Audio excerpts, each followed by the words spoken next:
करें, क्या राजपुरा विधानसभा क्षेत्र से आप आम आदमी पार्टी के उम्मीदवार हो सकते हैं? आज अगर सिटी के 90% लोग चाहते हैं कि प्रवीण छाबड़ा हल्के का विधायक होना चाहिए, तो नेचुरली ये कड़ी से कड़ी जुड़ी होती है। और आज गाँवों में भी अगर आप जाएँगे तो गाँव वाले अगर आप 2-4 नाम लोगे तो उसमें मेरे नाम को प्रेफ़रेंस देंगे। आने वाले चुनाव में यदि आप कैंडिडेट होते हैं, उम्मीदवार होते हैं, तो आप क्या समझते हो कि बहावलपुर समाज क्या आपके साथ एकजुट हो जाएगा? इसमें कोई दो राय नहीं संजीव जी कि भागलपुर समाज राजपुरा में बहुत बड़ी संख्या में है। और अगर हिंदुस्तान की बात करें तो सबसे ज़्यादा भागलपुर समाज ही राजपुरा में इकलौता शहर है पंजाब में या दूसरी स्टेट्स में जहाँ सबसे मेजॉरिटी में हमारी कम्युनिटी है। और मैं भागलपुर समाज से बिलोंग करता हूँ। लेकिन इसके साथ साथ प्रवीण छाबड़ा ने जब भी ज़मीन लेवल पे काम किया है 2003 से लेके आज तक, मैं जातिवाद से ऊपर उठ के मैंने सभी जातियों का सम्मान किया है। वो चाहे कोई दलित वर्ग है, चाहे वो जट सिख है, चाहे वो मेरी बिरादरी का है। मैंने तो आपको पहले भी कहा 2 मिनट पहले, मैं राजनीति से ऊपर उठ के और जातिवाद से ऊपर उठ के मैं काम करता हूँ। अपने इलाके की सेवा करने का प्रण ले रखा है। 21 में भी मैंने आम आदमी पार्टी की टिकट मांगी थी। हमारे नेशनल कन्वीनर माननीय श्री अरविंद केजरीवाल जी से मेरी पटियाला में मीटिंग हुई तो उन्होंने मुझे विश्वास दिलाया कि आपको पूरा मान सम्मान पार्टी में मिलेगा और वक्त आने पे सर्वे के हिसाब से आपको कंसीडर भी किया जाएगा। तो मुझे पूरी उम्मीद है। और बाकी जो लोग चाहेंगे, जो पार्टी चाहेगी, मैं लॉयल्टी से उनको। न्यूज़ में आपका स्वागत है। आज हमारे साथ मौजूद हैं राजपुरा से प्रवीण छाबड़ा जी। प्रवीण छाबड़ा जी के बारे में बता दें, प्रवीण छाबड़ा जी 2 बार नगर कौंसिल के प्रधान रहे, आम आदमी पार्टी के कर्मठ कार्यकर्ता हैं और मौजूदा पीएसआईडीसी के vice chairman, senior vice chairman हैं। तो आइए हम इनसे कुछ चर्चा करते हैं राजनीति को लेकर और राजपुरा की मौजूदा परिस्थितियों को लेकर, डेवलपमेंट्स को लेकर बात करेंगे। जी, नमस्कार प्रवीण जी। नमस्कार संजीव जी, बड़ी खुशी हुई आपसे मिलकर। पहली बार आपसे मिलना हुआ लेकिन आप बहुत अच्छा लगा। धन्यवाद। प्रवीण जी, सबसे पहले तो हम ये जानना चाहेंगे, आम आदमी पार्टी के आप नेता हैं, नुमाइंदे हैं, आम आदमी पार्टी की सरकार है, लेकिन हालात जो ज़मीन के आज आम आदमी पार्टी के जिस विश्वास से लोगों ने वोट किया था आम आदमी पार्टी को, शायद हमें लग रहा है या जनता को लग रहा है कि आम आदमी पार्टी उसके खरी नहीं उतर पाई है। लोगों में एक विरोध बढ़ता जा रहा है लगातार, इलेक्शन बेहद करीब है। क्या लोगों का यह बढ़ता विरोध आपको 2027 में आपको नुकसान नहीं करेगा, आपकी पार्टी को नुकसान नहीं करेगा ये? देखिए संजीव जी, ऐसा है जैसे आपने मुझे आम आदमी पार्टी का नेता कहा, मैं नेता नहीं हूँ, मैं तो ज़मीनी एक वर्कर हूँ आम आदमी पार्टी का। शुरू से ही मैंने कभी, जब से मैं राजनीति में आया हूँ, तो मैंने समाज सेवा को ही अपना जो है मिशन बनाया है, अपना मंच समझा है, ना ही कभी मैंने अपने आप को नेता समझा है। तो जो आपने 2027 की चुनावों की बात की या पीछे, देखो मैं समझता हूँ मैंने भारतीय जनता पार्टी में भी काम किया आम आदमी पार्टी ज्वाइन करने से पहले। तो देखो जो आम आदमी पार्टी है, ये ज़मीनी पार्टी है। इसमें अब जो गारंटियाँ इन्होंने मैनिफेस्टो में दी थी, वो सारी की सारी गारंटियाँ पूरी हुई। आज लोग हमारे माननीय लोकप्रिय मुख्यमंत्री सर भगवंत सिंह जी मान को पसंद कर रहे हैं। आज नहरों तक सिंचाई का पानी पहुँचना, दिन में बिजली देनी, आज तक किसी पार्टी ने, किसी गवर्नमेंट ने ऐसी चीज़ों को सोचा नहीं। बंद पड़ी खालों को खोल देना, बिजली माफ़ी है, देखो हर तरह का ज़रूरतमंद भी परिवार होते हैं। और अब किचन किट शुरू की है, या मावां धियां सत्कार योजना के नाम से हमारी महिलाओं बहनों को एक उनकी अपनी जो अमाउंट है, जो गारंटी दी गई थी, वो पूरी हुई है। तो मैं समझता हूँ कि कोई भी राजनीतिक पार्टी इस समय मुकाबले में नहीं है और आम आदमी पार्टी बड़ी आराम से पहलों से अधिक सीटें लेकर सरकार बनाने जा रही है।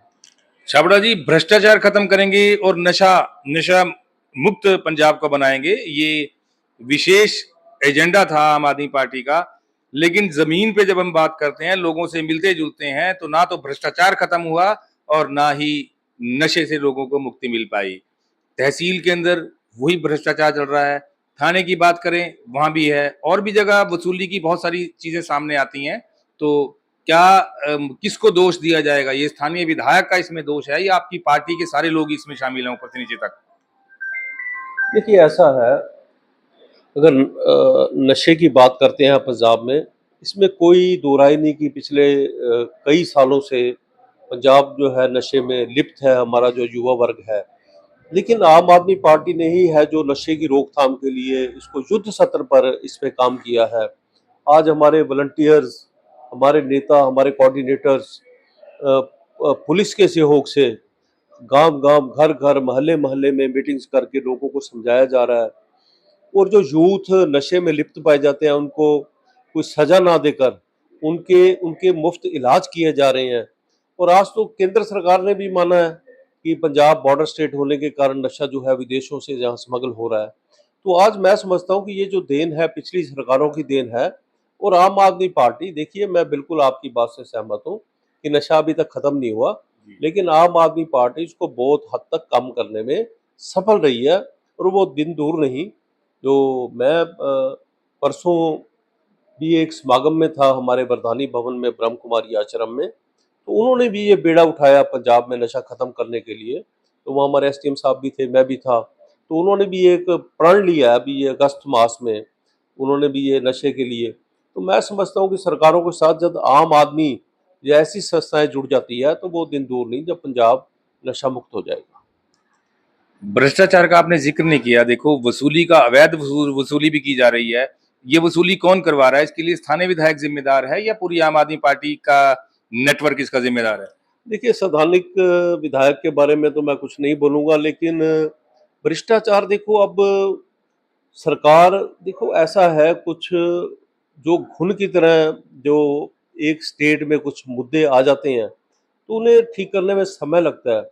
अब ईजी रजिस्ट्री का स्टेप उठाया पंजाब सरकार ने। मैं समझता हूँ कि ये बहुत बड़ा कदम है। पीछे मैं हमारे पंजाब के पार्टी प्रधान अमन अरोड़ा जी को सुन रहा था और उनकी सारा मैंने सेशन देखा। तो अमन अरोड़ा जी ने कहा कि ये सारे ऑनलाइन डॉक्यूमेंट्स जमा हो जाएंगे, किसी को कोर्ट में रजिस्ट्री के लिए जाने की आवश्यकता नहीं होगी। तो ये जो कदम है, अब लोकल गवर्नमेंट का काम करें, बहुत सारे डिपार्टमेंट्स ऐसे हैं जिन्हें ऑनलाइन किया जा रहा है। अब 1676 नंबर है शायद, जो घर बैठे one step door step facilities दी जा रही हैं। तो मैं समझता हूँ कि ये जो है भ्रष्टाचार को खत्म करने में एक बहुत बड़ा कदम है। और पंजाब जो है दूसरे स्टेटों के मुकाबले जहाँ भ्रष्टाचार कम हुआ है, तो वो दिन दूर नहीं जब भ्रष्टाचार मुक्त भी पंजाब होगा। क्या आपको हम दावेदारों की लिस्ट में काउंट करें? क्या राजपुरा विधानसभा क्षेत्र से आप आम आदमी पार्टी के उम्मीदवार हो सकते हैं? संजीव जी, ऐसा है, 2003 में मैंने पहली बार म्यूनिसिपल कौंसिल का चुनाव लड़ा। व्यापार मंडल अध्यक्ष को मैंने पंजाब में बिगेस्ट मार्जिन से अपने वार्ड में हराया। तो इंडिपेंडेंट था मैं, बीजेपी ज्वाइन की, बीजेपी ने मुझे मेरी लॉयल्टी देखते हुए मुझे नगर कौंसिल का 2 बार अध्यक्ष बनाया। अकाली भाजपा की म्यूनिसिपैलिटी एक पंजाब में मशहूर थी कि यहाँ म्यूनिसिपैलिटी ये अकाली भाजपा का अलायंस चलने नहीं देता और झगड़े होते हैं। और मेरी सारी मीटिंग स्मूथ गई। और मेरे पास जो भी सिटीजन आया, मैंने पार्टी लेवल से ऊपर उठ के जहाँ उनका मान सम्मान किया, वहाँ उनके काम किए, उनकी फाइलों को फॉलो किया और भ्रष्टाचार मुक्त म्यूनिसिपैलिटी का शासन दिया। मैं अपनी प्रधानगी के समय की बात कर रहा हूँ। ये मैं नहीं कहूँगा, आप अपनी सर्वे में आप लोकतंत्र का चौथा स्तंभ है, पत्रकारिता का एक लीडिंग आपका न्यूज़पेपर है। तो मेरे ख्याल में अगर आप गहराई में जाएँगे तो ये बातें जो मैं कह रहा हूँ आपको काफ़ी हद तक पता भी होगा और आप पता कर भी सकते हैं। क्योंकि प्रत्यक्ष को प्रमाण की आवश्यकता नहीं होती। तो संजीव जी, इसीलिए मैं, जो आपने मुझे विधानसभा उम्मीदवार की बात की, तो इसमें कोई दो राय नहीं। मैंने इलाके की सेवा करने का प्रण ले रखा है। 21 में भी मैंने आम आदमी पार्टी की टिकट मांगी थी। हमारे नेशनल कन्वीनर माननीय श्री अरविंद केजरीवाल जी से मेरी पटियाला में मीटिंग हुई, तो उन्होंने मुझे विश्वास दिलाया कि आपको पूरा मान सम्मान पार्टी में मिलेगा और वक्त आने पे सर्वे के हिसाब से आपको कंसीडर भी किया जाएगा। तो मुझे पूरी उम्मीद है और बाकी जो लोग चाहेंगे, जो पार्टी चाहेगी, मैं लॉयल्टी से उनको पूरा करूँगा। प्रवीण जी, बहावलपुरी समाज जो है वो इस विधानसभा क्षेत्र में काफी प्रभावशाली समाज माना जाता है और चुनाव को प्रभावित भी करता है। तो क्या बहावलपुर समाज का आपको साथ मिल सकता है आने वाले चुनाव में? यदि आप कैंडिडेट होते हैं, उम्मीदवार होते हैं, तो आप क्या समझते हो कि बहावलपुर समाज क्या आपके साथ एकजुट हो जाएगा? इसमें कोई दो राय नहीं संजीव जी कि भावलपुर समाज राजपुरा में बहुत बड़ी संख्या में है, और अगर हिंदुस्तान की बात करें तो सबसे ज़्यादा भावलपुर समाज ही राजपुरा में इकलौता शहर है पंजाब में या दूसरी स्टेट्स में जहाँ सबसे मेजॉरिटी में हमारी कम्युनिटी है, और मैं भावलपुर समाज से बिलोंग करता हूँ। लेकिन इसके साथ-साथ प्रवीण छाबड़ा ने जब भी ज़मीन लेवल पे काम किया है 2003 से लेके आज तक, मैं जातिवाद से ऊपर उठ के मैंने सभी जातियों का सम्मान किया है। वो चाहे कोई दलित वर्ग है, चाहे वो जट सिख है, चाहे वो मेरी बिरादरी का है। मैंने तो आपको पहले भी कहा 2 मिनट पहले, मैं राजनीति से ऊपर उठ के और जातिवाद से ऊपर उठ के मैं काम करता हूँ। मैं मेरे समय में 2013 में जब मैं म्युनिसिपल अध्यक्ष था, तो 100 पंजाब में राजपुरा एक ऐसा शहर था जहाँ मैंने 137 सफाई कर्मचारियों को पक्का किया वहाँ पे, जो मोहल्ला स्कीम में थे। तो आज वो सारे वाल्मीकि समाज सारा इस बात की वो खुद कहता है कि आप जैसा अध्यक्ष ना आज तक आया, ना उसके बाद कभी आएगा। तो मैंने कई ड्राइवर्स, कई फायर ब्रिगेड में, और एक बिना भ्रष्टाचार के और बिना उसको उनकी एलिजिबिलिटी के हिसाब से, और जिसको हम सीनियरिटी वाइज कह सकते हैं, जैसे आज हमारे माननीय मुख्यमंत्री सर भगवंत सिंह मान जी कहते हैं कि आज जितनी भी 60-70 हज़ार नौकरियां पंजाब में दी गई हैं, तो वो सिर्फ मेरिट ग्राउंड पे ही दी गई हैं, भ्रष्टाचार मुक्त दी गई हैं, और सारा ही जो ऑनलाइन जो मेरिट पे ऊपर वाला वही कट लग जाता है। तो मैं समझता हूँ कि ये पंजाब के लिए एक बहुत बड़ी उपलब्धि है, और ये जो लोग भूल गए थे, आज वो फिर दिन दोबारा याद आ रहे हैं। छाबड़ा जी, आप काउंसिल के प्रधान रहे, 2 बार काउंसिल के प्रधान रहे, शहर के अंदर आपकी अच्छी पकड़ मानी जा सकती है। लेकिन विधानसभा क्षेत्र का एरिया बहुत बड़ा है, अगर उसकी बात करें तो 95 के लगभग गाँव आपके विधानसभा क्षेत्र में आते हैं। तो आपको क्या लगता है कि गाँव में आप अपने आप को साबित कर पाएँगे? क्या पकड़ बना पाएँगे गाँव में? देखिए ऐसा है, जब मैं म्युनिसिपल अध्यक्ष रहा, तो मेरे जिस भी पार्टी में आदमी काम करता है तो गाँव वाले, शहर वाले, ठीक है, एक दायरा मेरा शहर में ज़्यादा रहा, गाँवों में कम रहा। आम आदमी पार्टी की भी छवि है, लेकिन देखो मैं इस चीज़ में विश्वास रखता हूँ, अगर अच्छी बात है, वो छुपाए नहीं छुपेगी, अगर गलत बात है, वो भी छुपाए नहीं छुपेगी। तो इसीलिए जो काम है, आज हमारे 200 कुछ अनाज मंडी में आढ़ती हैं। जी। अब उनमें से 90% आढ़ती मेरे साथ हैं, और उनके साथ आगे गाँव जुड़े हुए हैं।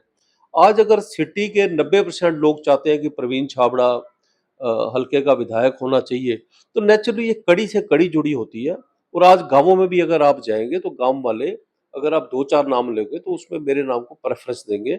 ये आप अपनी सर्वे में या अपनी पत्रकारिता के माध्यम से आप इस बात को चेक करा सकते हैं, क्योंकि अगर मैं गलत होऊँगा तो गलत बात भी नहीं रुकेगी, अगर मेरे अच्छे काम होंगे तो वो भी नहीं रुकेगी। खुशबू हो तो वो चारों तरफ फैलेगी। आम आदमी पार्टी अपना मुकाबला किससे किससे मानती है? बीजेपी से, शिरोमणि अकाली दल से या कांग्रेस से या वारिस पंजाब से? किससे मुकाबला मानती है आम आदमी?